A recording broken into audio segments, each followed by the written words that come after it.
مریم علیہ السلام اپنے کمرے میں ہیں، ایک دم جبریل آتا ہے، فتمثل لها بشرا سویا، بہت خوبصورت نوجوان کی شکل میں آئے تو حضرت مریم علیہ السلام ڈر گئیں، انی اعوذ بالرحمن منک ان کنت تقیا، اللہ کی پناہ چاہتی ہوں تیرے شر سے۔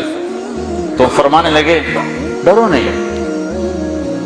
تو کہا تو کون ہے؟ کہا انما انا رسول ربک، میں مرد نہیں ہوں، مجھے عورت میں کوئی دلچسپی نہیں، میں تو فرشتہ ہوں۔ تو میرے پاس کیا لینے آئے ہو؟ کہ اہب لک غلاما زکیا، اللہ تجھے بیٹا دینے لگا ہے۔ کہا توبہ توبہ، انا یکون لی غلام، مجھے بیٹا ہو سکتا ہے؟ لم یمسسنی بشر، میری شادی کوئی نہیں، ولم اک بغیا، میں بد کردار غلط عورت نہیں ہوں۔ بیٹا ہونے کے دو راستے ہیں، ایک صحیح شادی وہ میری ہے نہیں، ایک غلط زنا وہ میں کر نہیں سکتی، تو مجھے بچہ کیسے ہوگا؟ قال کذلک، کہا بہت آسان، قال ربک، تیرا رب کہہ رہا ہے کہ یہ تو مسئلہ ہی کوئی نہیں۔ قال کذلک قال ربک وهو علی ہین، یہ تو میرے لیے مسئلہ ہی کوئی نہیں۔ تو جبریل آگے بڑھے تو وہ گھبرا کے پیچھے ہٹے، اب پیچھے دیوار آ گئی، اب آگے کہاں جائیں تو ایسے لگ کے کھڑی ہو گئی۔ جبریل تسلی دے رہے ہیں، ڈرو نہیں مریم، ڈرو نہیں ڈرو نہیں ڈرو نہیں۔ ان کے قریب آئے اور یہاں سے پکڑا، یہاں سے کرتے کا آستین پکڑا، جسم کو ہاتھ نہیں لگا، یہاں سے پکڑا اور دور کھڑے ہو کر پھونک ماری۔ اس پھونک کا بچے کے پیدا ہونے سے کیا تعلق؟ زولوجی کا علم کیا کہتا ہے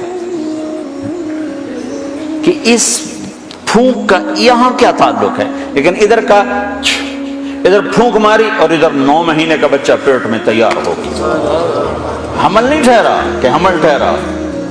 کس کس کو جواب دیتی، کیا کیا بہانے تراشے جاتے، ایک دم حمل ہوا، فحملته فانتبذت به مکانا قصیا، ایک دور جگہ پر گئی، فاجاءها المخاض اذا جذع النخلہ، درد شروع ہوا بچہ پیدا ہونے کا، ٹیک لگائی کھجور کے تنے سے، ساتھ ہی بچہ پیدا ہو گیا۔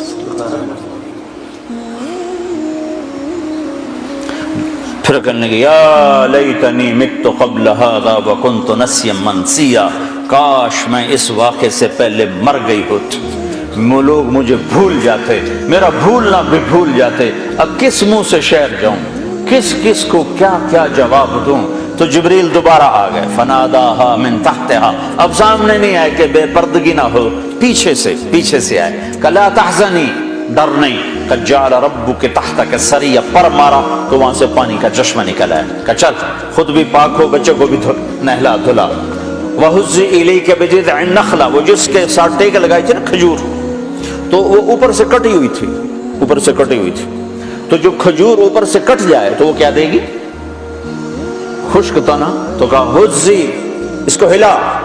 جب انہوں نے ہلایا تو ایک دم ٹپ ٹپ ٹپ ٹپ تازہ کھجوریں گرنے لگی، تازہ، تو ساقط علیک رطبا جنیا، تازہ نرم۔ تو کہا مریم تو نے دیکھا جس رب نے بغیر شاخوں کے خشک تنے سے پھل کو نکال دیا، اس نے تمہیں بغیر مرد کے بیٹا دے دیا۔ کلی واشربی وقرری عینا، چل کھا کھجوریں اور پی پانی اور موج کر، اور چل شہر کو واپس جا۔ فإما ترين من البشر أحدا فقولي إني نذرت للرحمن صوما فلن أكلم اليوم إنسيا، لوگ آئیں گے پوچھنے کہ یہ کیا ہے تو تم نے کہنا میرا روزہ ہے، میں بات نہیں کر سکتا۔ فأتت به قومها تحمله، اب بچہ گود میں اور آئیں شہر میں، شور مچ گیا، یا مریم لقد جیت شیئا فریا، ارے مریم منہ کالا کر کے آ گئی، یا اخت ہارون، یہ تانا دیا، یا اے ہارون کی بہن، یا مریم کیوں نہیں کہا، یا اخت ہارون کیوں کہا؟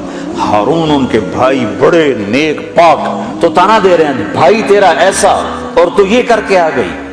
ماں کان ابوک امرأ سوء، ماں کو بھی لے لیا، باپ کو بھی لے لیا، بھائی کو بھی لے لیا، تینوں کو لے لیا۔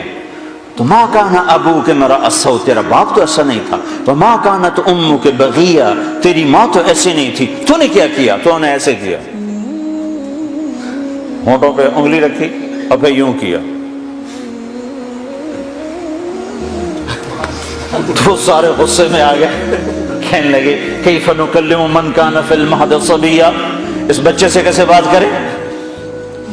بات یعنی لفظ تو یہ ہیں قرآن کے کہ اس بچے سے کیسے بات کریں، لیکن مفہوم یہ ہے کہ مریم تجھے اپنے گناہ کو چھپانے کا کوئی صحیح بہانہ بھی نہ ملا۔ اصل مقصد یہ ہے کہ تمہیں گناہ کو چھپانے کا بہانہ بھی نہ ملا، تو کہتی میرا نکاح ہے، چپکے سے حضرت زکریا نے کر دیا، کہہ رہی بچے سے بات کرو، گناہ چھپانے کا بھی تو طریقہ سیکھ سی۔ تو ابھی یہ شور مچا ہوا تھا کہ ایک دم عیسیٰ علیہ السلام کی آواز ایسے گونجی جیسے میں اسپیکر میں گونج رہا ہوں، چھو گئی سارے شہر میں۔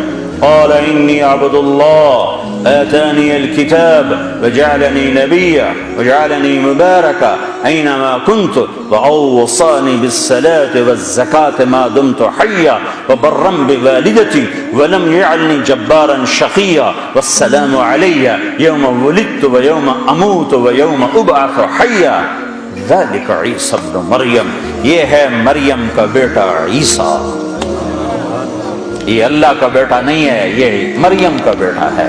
اور اتنی لمبی تقریر جو میں نے آپ کو سنائی قرآن میں، عیسیٰ علیہ السلام نے اتنی لمبی تقریر کی۔ تو میرے بھائیوں، قرآنی واقعات سے اللہ ہمارا ایک ذہن بناتا ہے کہ میرے بندو یہ ساری کائنات اللہ کے قبضے میں ہے، یہاں وہ ہوتا ہے جو اللہ چاہتا ہے۔ تو اس سے آگے اللہ پھر مطالبہ کیا کرتا ہے؟ ایک مطالبہ کرتا ہے کہ اس دنیا میں تم ایک کام کرو، ایک کام کرو، چونکہ ساری کائنات میرے قبضے میں ہے، ساری کائنات میرے ہاتھ میں ہے، تو تم میری مان کے چلو، بس یہ میری مان کے چلو۔